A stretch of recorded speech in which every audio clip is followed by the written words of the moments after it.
ये कोने से पकड़ना है और आपने जस्ट ये करना है और गिरी जो है ये आपके हाथ में। बिस्मिल्लाहिर्रहमानिर्रहीम, अस्सलाम वालेकुम। मैं हूँ आपकी शेफ रुबीना। क्या हाल है आपका? आज मैं आपके लिए रेसिपी लेके आई हूँ वाटर चेस्टनट, जिसको सिंघाड़ा भी कहते हैं। सर्दियों में बहुत कम टाइम के लिए आता है और बहुत ही कारआमद है। इसको हम स्टीम में पकाएंगे, इसको बॉयल नहीं करेंगे। मुनफरद तरीके से सिंघाड़े बनाना सिखाऊंगी। मेरी आपसे हम्बल रिक्वेस्ट है, अगर आप मेरे चैनल पे नए आए हैं तो मेरे चैनल को कर लें जल्दी जल्दी सब्सक्राइब। तो फिर देर किस बात की, वीडियो को शुरू करते हैं। तो सिंघाड़ा जो है एक पानी वाला फल है। ये पानी में उगते हैं और ये इसकी शक्ल जो है त्रिकोणी होती है, 3 कोनों वाली। ये देखें, 2 कोनों में इनके कांटे से बने होते हैं, सींग से बने होते हैं। इसको तकोनी शेप भी कह सकते हैं आप। ठीक है व्यूअर्स, ये एक सेहत का खजाना है क्योंकि इसमें carbohydrates, protein, iron, iodine, magnesium, calcium, potassium और मल्टीविटामिन्स की दुगनी मिकदार होती है। ये समझ लें जैसे भैंस के दूध में जितनी ताकत होती है उससे दुगनी ताकत सिंघाड़ों में होती है। ये हमारे दिमाग और जिस्म में कुव्वते मदाफत पैदा करता है। और हाँ, इसमें फैट बिल्कुल नहीं होती। मैदे और तिली को मजबूत करता है, मर्दाना कमजोरी को ठीक करता है। ये सिंघाड़े का आटा या दलिया एक बच्चे की पैदाइश के बाद हामला खातून को दिया जाए तो उसमें खून की कमी पूरी हो जाती है।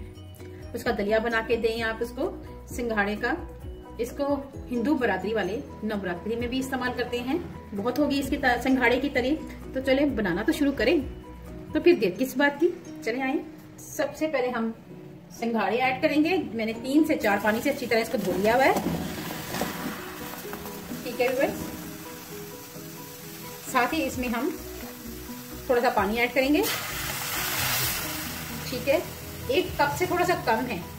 तो हमने ये करना है, बस कि आंच को हमने बिल्कुल स्लो कर लेना है और इसको कवर कर लेना है हमने 10 मिनट के लिए। 10 से 20 मिनट के लिए इसको कवर करके पकाएंगे। ये अपनी ही स्टीम में पक जाएंगे। इसमें हमने थोड़ा सा पानी ऐड किया है, वो पानी और इसकी अपनी स्टीम स्लो आंच पे इसको 20 मिनट के लिए पकाएंगे तो सिंघाड़े हमारे बहुत ही अच्छे तैयार होंगे। अगर आप चाहें तो इस स्टेज पे आप नमक भी ऐड कर सकते हैं, ये आपकी अपनी चॉइस पे है।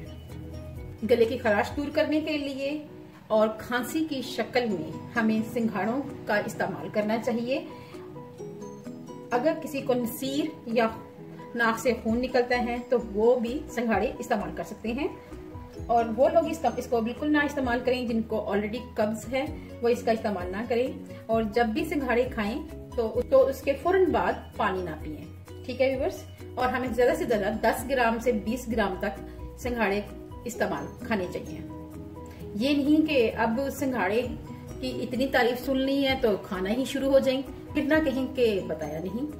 तो इसलिए आपने 10 से 20 ग्राम तक सिंघाड़े खा सकते हैं। जी बस देख रहे हैं, ये आंच बिल्कुल स्लो है। स्लो आंच में ही हमने 20 मिनट के लिए इसको पकाया है। बस 20 मिनट हो चुके हुए हैं। सिंघाड़े हमारे ऑलमोस्ट डन हो चुके हैं। चलें देख लें, ये देखें फुल ऑफ स्टीम है। स्टीम देख लें आप कैसे बन के आ रही है। तो आप देख सकते हैं ये सिंघाड़े हमारे स्टीम में ही पक चुके हुए हैं। तो मैं ये एक सिंघाड़ा निकालती हूँ इस प्लेट में। तो अब मैं इसको काट के दिखाती हूँ आपको। ये आप देखिए, अंदर से अच्छी तरह पक चुका हुआ है। ये स्टीम ही में पके तो बहुत ही अच्छे बनते हैं। बिल्कुल बाजार जैसे सिंघाड़े हमारे तैयार हो चुके हैं। सिंघाड़े कुछ ही टाइम के लिए आते हैं, लेकिन ये भरपूर प्रोटीन होती है इसमें। तो आप जरूर ट्राई करें सिंघाड़े। इसको वाटर चेस्टनट भी कहते हैं।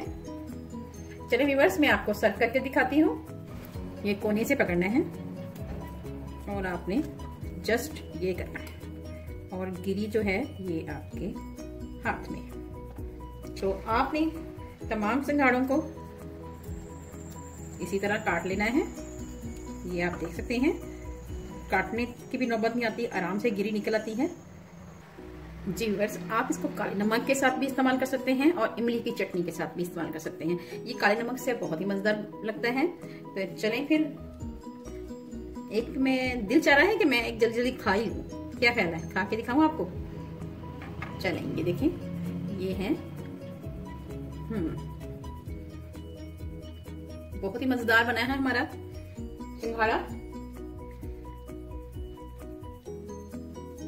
जी व्यूअर्स, अगर आपको मेरी रेसिपी अच्छी लगी तो मेरे चैनल को लाइक करें, शेयर करें, सब्सक्राइब करें और बेल आइकन को जरूर प्रेस करें ताकि लेटेस्ट नोटिफिकेशन आप तक पहुंच सके। अपना और अपने प्यारों का ख्याल रखें, दुआओं में मुझे याद रखें। अल्लाह हाफिज।